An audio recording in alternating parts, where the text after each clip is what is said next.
بصدق ربا وعرفت بحق معناه. كم مر العمر ولا أدري بحياتي ما معنى الله. أدركت الآن معانيها، أسماء حسنى لعلا، وتنور قلبي بصفات أوصاف ليست لسواه.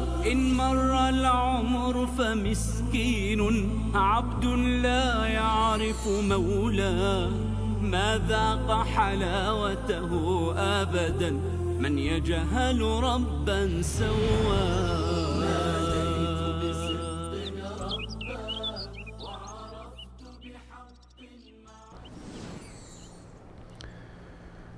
الحمد لله رب العالمين والعاقبة للمتقين، والصلاة والسلام على نبينا محمد وعلى آله و صحبه اجمعین. بینندگان عزیز و ارجمند، السلام علیکم و رحمت الله و برکاته. در جلسات قبل مطالبی را درباره اسماء و صفات الله متعال خدمت شما عزیزان و بزرگواران عرض کردم. از این جلسه به بعد میپردازیم به آحاد اسماء الله و در هر جلسه یکی یا دو تا از اسماء و نامه ها و صفات الله متعال را خدمت شما بینندگان عزیز و ارجمند توضیح خواهم داد. معروفترین نام الله که قبل از هر نامی دیگر بر زبانها هست و بیشتر از هر نامی دیگر مردم آن را می شناسند و بیشتر از هر نامی دیگر الله متعال با این نام صدا زده می شود و همه مردم این نام را می شناسند، لفظ جلاله الله است. الله اسمی هست و نامی هست که علم هست بر الله متعال، نام ویژه و اختصاصی الله متعال هست که هیچ کسی در دنیا نبوده که اسمش الله بوده باشد، نه مسلمانی و نه کافری، نه در امروز در زمان معاصر ما و نه در گذشته.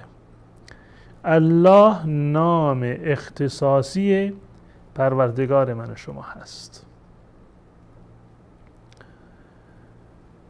الله و این لفظ جلاله در قرآن کریم بسیار مواردی هست که الله متعال این رو نام برده، بلکه بیشتر از تمام اسماء و صفات الله متعال لفظ جلاله الله ذکر شده. حدود 2700 بار در قرآن کریم لفظ جلاله الله ذکر شده و حدود بالغ بر 30 آیه هست که در قرآن کریم با نام الله و با لفظ الله آغاز شده. این لفظ الله یک لفظی هست و نامی هست که همه من و شما وقتی که این را بر زبان جاری می کنیم، این ذات را نام می بریم و با جمله و کلمه الله پروردگار ما را صدا می زنیم، یک انسی و یک آرامش خاصی به ما دست می دهد. این برمیگردد به معنی کلمه الله. لفظ جلاله الله و این کلمه بسیار پرمعنی و پرمحتوا هست. تقریباً 4 معنی دارد لفظ جلاله الله. یعنی وقتی که ما الله را صدا میزنیم، این جمله زیبا را بر زبان می آوریم، مجموعی از معانی را در واقع در قالب یک کلمه ما جمع کردیم. الله به معنی معبود هست. الله یعنی معبود، ذاتی که عبادت می شود، ذاتی که لیاقت بندگی را دارد. الله من یعنی معبود من. و این عبودیت یکی از معانی الله است. و یکی دیگر از معانی الله ملجأ هست، پناهگاه، یعنی ذاتی که مردم و آفریدگان به او پناه میبرند. الیه الیه در زبان عربی وقتی گفته می شود معنیش این است لجأ الیه، یعنی پناه برد. و من و شما هم هر وقتی که پناه میبریم به الله متعال پناه میبریم. اعوذ بالله من الشیطان الرجیم. یکی از معانی لفظ جلاله الله پناهگاه است، ذاتی که پناه میدهد، ذاتی که همه آفریدگان به سوی او پناهنده میشوند. و یکی دیگر از معانی بسیار لطیف و زیبای نام الله متعال یعنی محبوب، ذاتی که محبوب دلها هست، یعنی دارای چنان عظمتی هست، چنان بزرگی را دارد که هر کسی او را دوست دارد. یعنی با توجه به صفات والایی که دارد، با توجه به صفات کمال و جمالی که دارد، محبوب انسان هاست و محبوب آفریدگانش هست. و معانی این کلمه بسیار پرمحتوا هستند، بسیار ارزشمند هستند که نشان بر اختصاص این کلمه به ذات الله متعال دارد. معنی چهارم لفظ جلاله الله یعنی ذاتی که عقل بشر و بندگان در برابرش شگفت زده می شود و حیران و سرگشته می شود. الله یعنی آن ذاتی که عقل بشریت در مورد کنهش و در مورد عمق صفات جلال و کمال الهی در حیرت فرو رفته است. این هست یعنی الله. الله وقتی که ما میگوییم یعنی ذاتی که معبود ما هست، ذاتی که دلهای مؤمنان او را دوست دارند، در برابرش فروتنی می کنند، خوف و طمع دارند، بیم و امید دارند، او را به عظمت می شناسند، محبوب دلهای مؤمنان هست و چنان عظیم هست و چنان نامه ها و صفاتش عمیق و پرمحتوا هست که عقل بشریت در زمینه درک معانی لفظ جلاله الله و صفات دیگر الله متعال در حیرت فرو می رود. این یعنی الله متعال.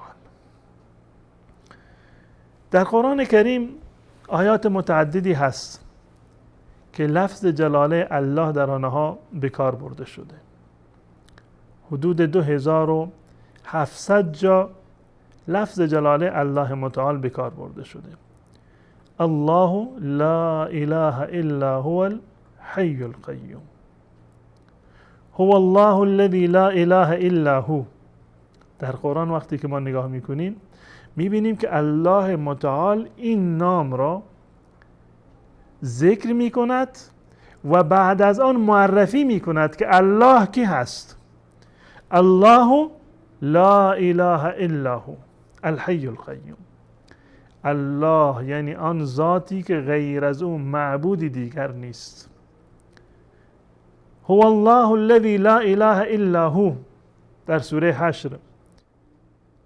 بعد از آن الله متعال صفات دیگر الله را ذکر می کند، یعنی این که الله مجمع الاسماء و صفات الله متعال هست. تمام نامه ها و صفات الله متعال برمیگردند به این کلمه الله. هو الله الذي لا اله الا هو الملك القدوس السلام المؤمن المهيمن العزيز الجبار المتكبر. تمام این صفات زیبا را و نامه های والا را الله متعال نسبت داده به الله. یعنی وقتی که الله را معرفی می کند با اسماء و صفات دیگر معرفی می کند. اللهی که غیر از او معبودی نیست، اللهی که حی و قیوم هست، اللهی که ملک و قدوس و سلام و مؤمن و مهیمن هست. این هست الله. در روایتی هست از حضرت عبدالله ابن بریده رضی الله تعالی عنه که از پدرش نقل کرده، بریده ابن حسیب، میگه یک روزی در محضر رسول الله صلی الله علیه وسلم در مسجد بودیم. یک فردی از اصحاب یک دعایی کرد. دعایش این بود که اللهم انی اسألک انی اشهد انک انت الله.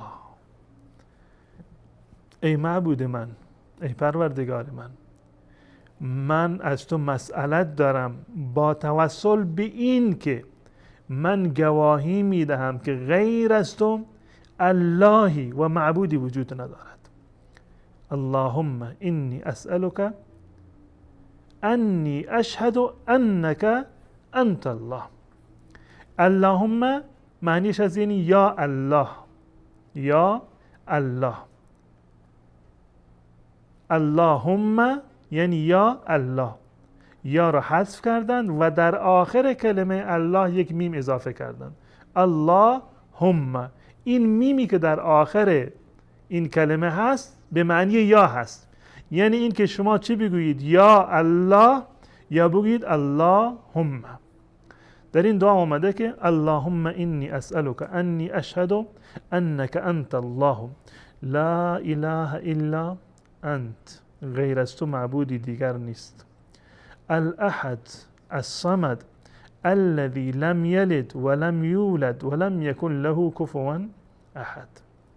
آن ذاتی که احد هست، صمد هست، یگانه و بی نیاز هست، لم یلد و لم یولد هست و هیچ گونه مثلی و مانندی و همشأنی ندارد.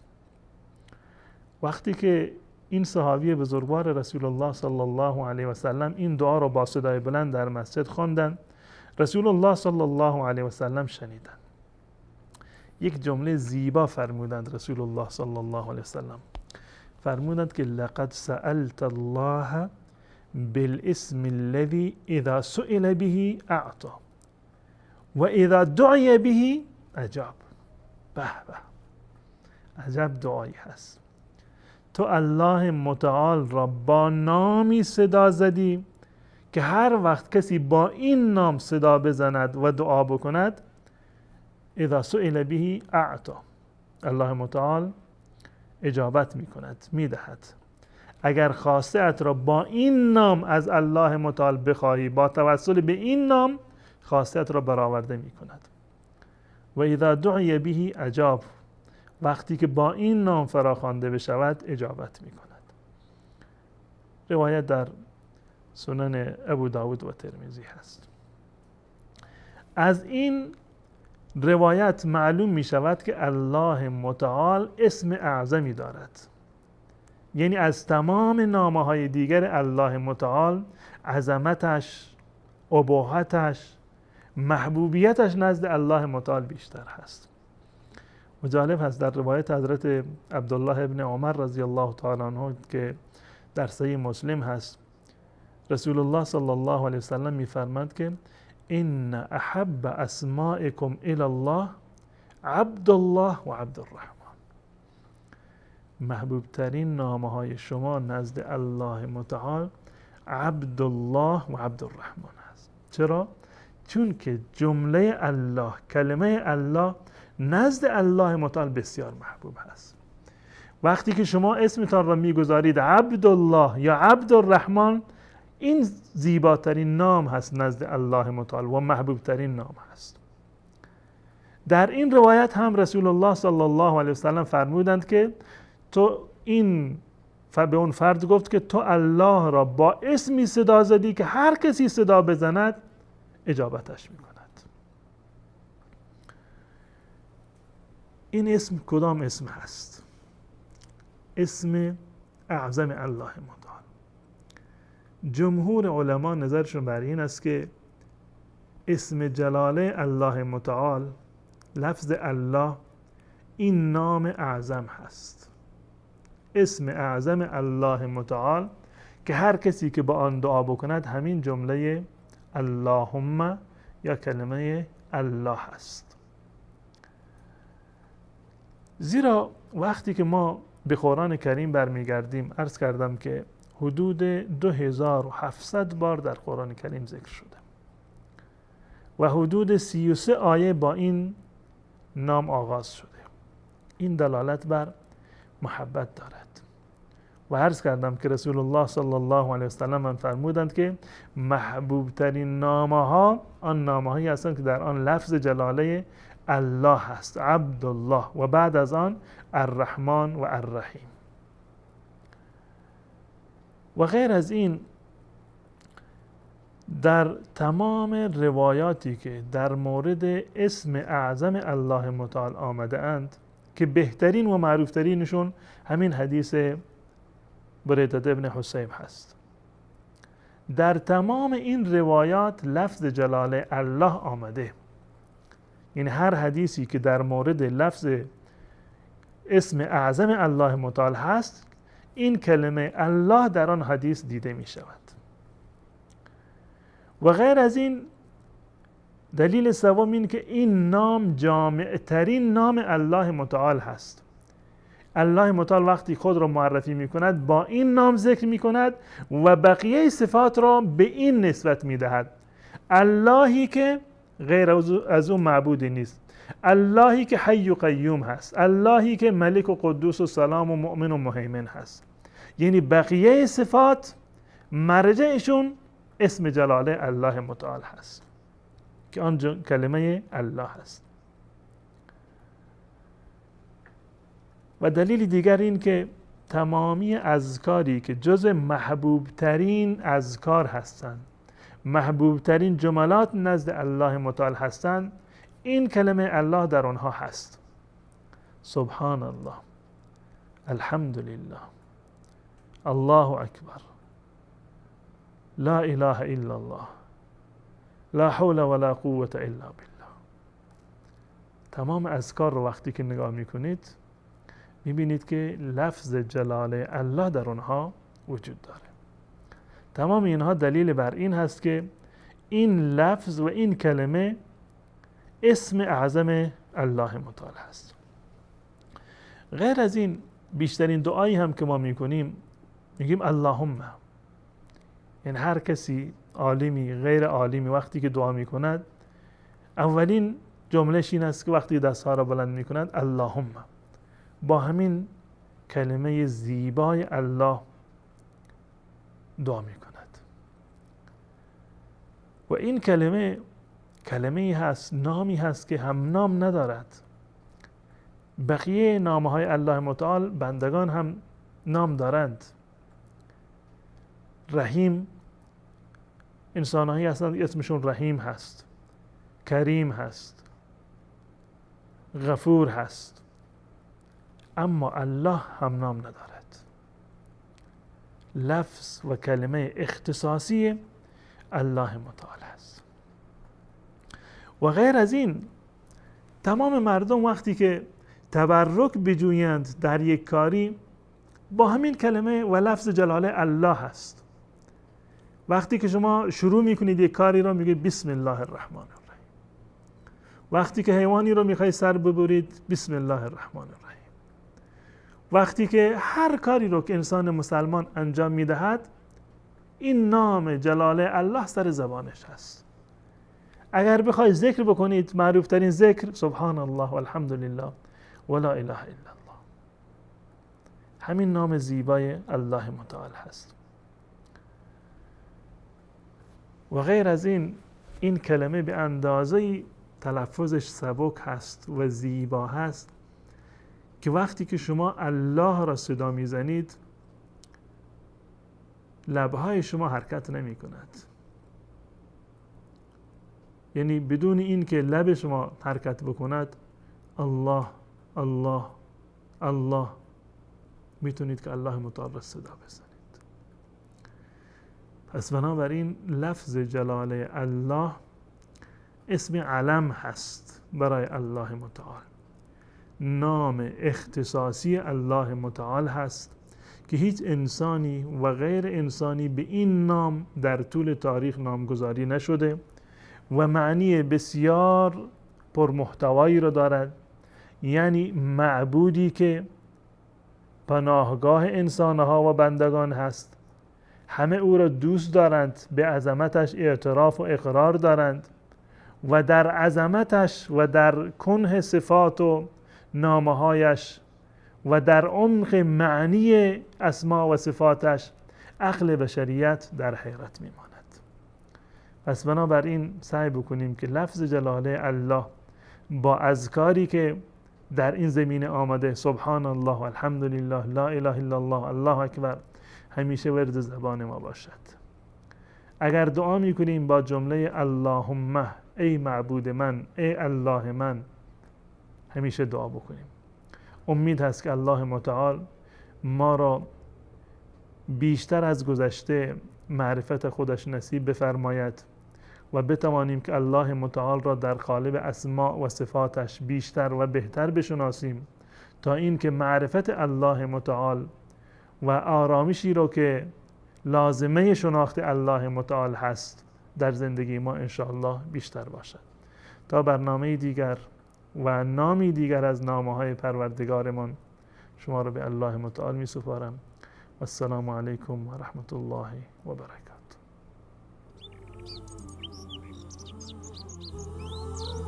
ناديت بصدق ربا وعرفت بحق معناه كم مر العمر ولا أدري بحياتي ما معنى الله. أدركت الآن معانيها أسماء حسنى لعلا وتنور قلبي بصفات أوصاف ليست لسواه. إن مر العمر فمسكين عبد لا يعرف مولاه ما ذاق حلاوته أبدا من يجهل ربا سواه.